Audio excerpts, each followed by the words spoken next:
हरे कृष्णा। आप सभी को योगिनी एकादशी की हार्दिक शुभकामनाएं। हम सभी इस जीवन में सुख और दुख दोनों का अनुभव करते हैं। दुख कोई नहीं चाहता, परंतु सुख की कामना सभी करते हैं। किंतु क्या हम जानते भी हैं कि सच्चा सुख क्या है और जीवन के वास्तविक दुख हैं कौन से? जीवन की सबसे बड़ी समस्याएं हैं जन्म, मृत्यु, जरा और व्याधि, क्योंकि इनसे कोई भी बच नहीं सकता और ये हर किसी को आने वाले हैं। जन्म बड़ा कष्टकारी है। अगर हम भूल गए तो इसका ये मतलब थोड़ी ना है कि जन्म कष्टकारी नहीं। मृत्यु बड़ी दुखदाई है। वृद्धावस्था अच्छी नहीं, व्याधि अर्थात बीमारी अच्छी नहीं, दुख अच्छे नहीं। तो भगवान कहते हैं कि दुख दोषानु दर्शनम, इनका दर्शन करो और उनका समाधान करो। तो इनका समाधान क्या होगा? भगवान कहते हैं मयि चान्येन योगेन भक्ति लभ्य विचारेन, कि मेरी भक्ति अनन्य भक्ति।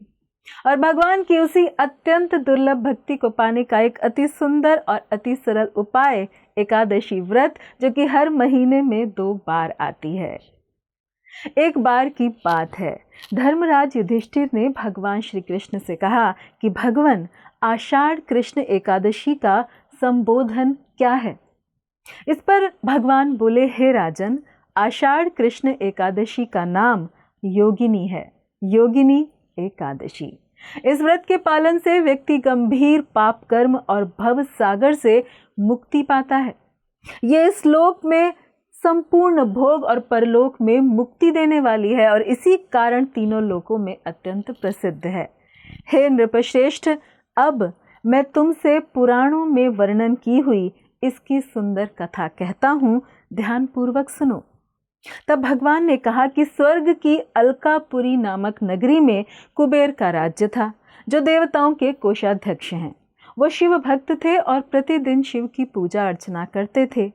हेम नाम का यक्ष उनका माली था, जो मानसरोवर से सुंदर फूल लाकर कुबेर को देता और जिसका उपयोग कुबेर शिवजी की उपासना में किया करते थे। और उसी हेम की विशालाक्षी नाम की एक सुंदर स्त्री थी। हेम माली अपनी पत्नी के प्रति बहुत आसक्त था। एक दिन वो मानसरोवर से पुष्प तो ले आया, किंतु पत्नी से प्रेम होने के कारण वो अपनी स्त्री से हास्य विनोद और उसके साथ रमण करने लगा। इधर राजा उसकी दोपहर तक राह देखता रहा। अंत में राजा कुबेर ने एक सैनिक को आज्ञा दी कि तुम लोग जाकर हेमाली के न आने का कारण पता करो, क्योंकि वो अभी तक पुष्प लेकर नहीं आया। सेवकों ने कहा कि महाराज, वो पापी अति कामी है, अपनी स्त्री के साथ हास्य विनोद और रमण ही कर रहा होगा। यह सुनकर कुबेर ने क्रोधित होकर उसे बुलाया।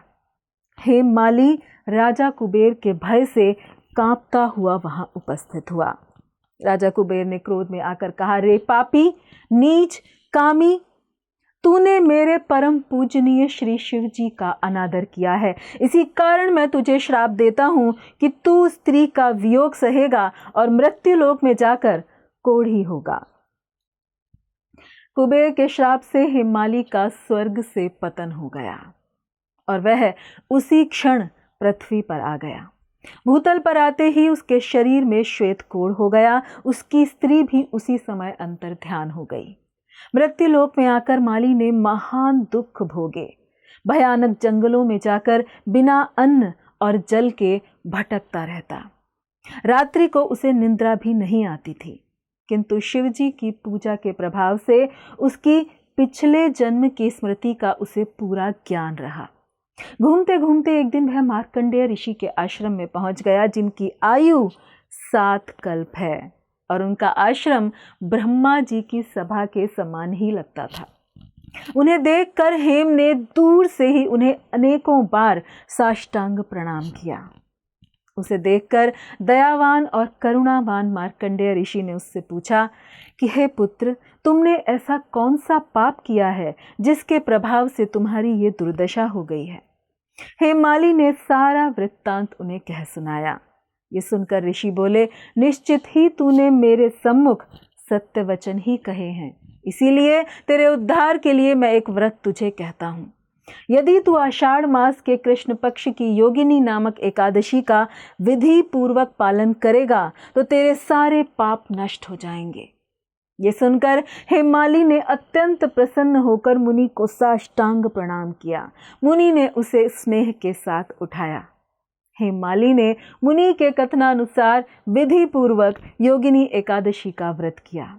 इस व्रत के प्रभाव से वो कोढ़ मुक्त होकर फिर से अपने पुराने सुंदर स्वरूप में आकर अपनी स्त्री के साथ सुखपूर्वक रहने लगा। हेमाली का स्वास्थ्य ठीक हो गया, उसका कुष्ठ रोग दूर हो गया, वो अपने परिवार से मिल गया और अपनी खोई हुई सुख समृद्धि भी उसने वापस पा ली।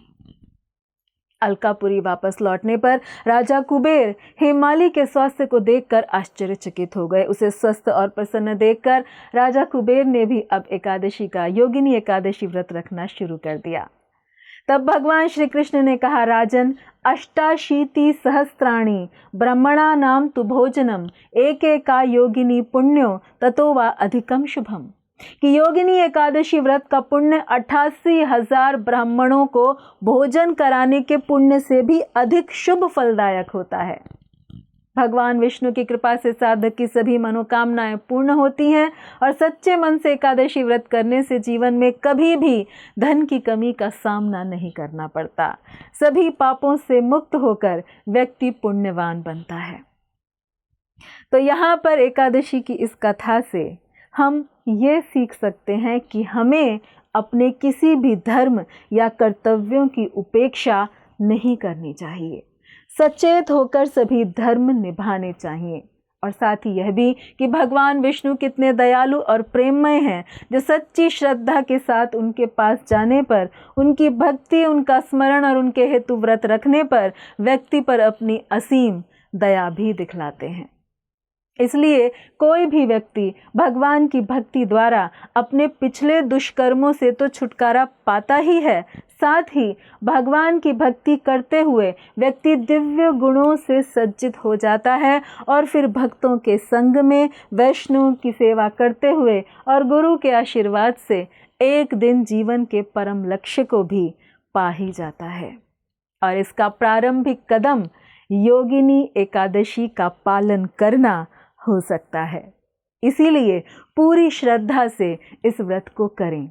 इस दिन पर ब्रह्म मुहूर्त में उठें, स्नान आदि कर भक्तिमय हृदय के साथ अपने मंदिर को साफ कर भगवान का जल से अथवा हो सके तो पंचामृत से अभिषेक करें। उन्हें सुगंधित पुष्प चढ़ाएं, धूप दीप अर्पण करें। फल और व्रत में उपयोग होने वाली सामग्री का ही भोग बनाएं, भगवान को भोग चढ़ाएं और पश्चात उसी को सभी लोग ग्रहण करें। पूरे दिन अधिक से अधिक भगवान के नामों का जप करें, कीर्तन करें, गीता, श्रीमद् भागवतम अथवा अन्य शास्त्रों का स्वाध्याय करें। अपने गुरु के लेक्चर्स को अवश्य श्रवण करें। संभव हो तो मंदिर जाएं, तुलसी महारानी की पूजा अवश्य करें, उन्हें भी प्रातः और संध्या में दीप दिखाएं। दान अवश्य करें। आप हरे कृष्णा टीवी चैनल पर भी हरि नाम को घर घर पहुंचाने के मिशन में योगदान करने के लिए यथाशक्ति अपना बहुमूल्य दान कर सकते हैं। साथ ही इस पवित्र दिन पर पवित्रता, शुचिता अवश्य बनाए रखें और अंतरंगता से बचें। संभव हो तो पूरी कोशिश करें कि दिन में ना सोएं। नाखून या बाल काटने से भी बचें। तात्पर्य ये कि अधिक से अधिक समय, पूरा समय भगवत भक्ति में लगाएं और अगले दिन द्वादशी को व्रत को समय से पहले ना तोड़ें। अपने स्थान के अनुसार जो भी आपका पारण समय है उसी समय पर व्रत को खोलें यानी तोड़ें।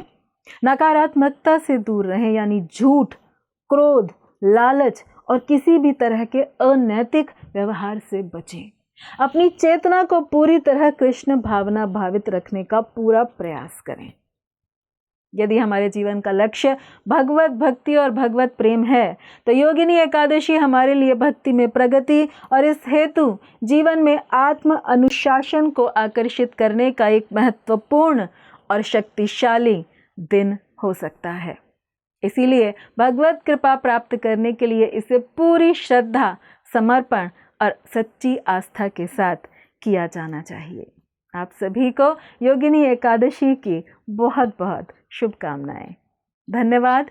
हरे कृष्णा। ऐसे ही और भक्तिमय कार्यक्रमों के लिए देखिए हरे कृष्णा टेलीविजन और इसे प्राप्त करने के लिए आप अपने केबल अथवा DTH ऑपरेटर से संपर्क करें तथा और अधिक जानकारी के लिए आज ही डायल करें 7666 839 839।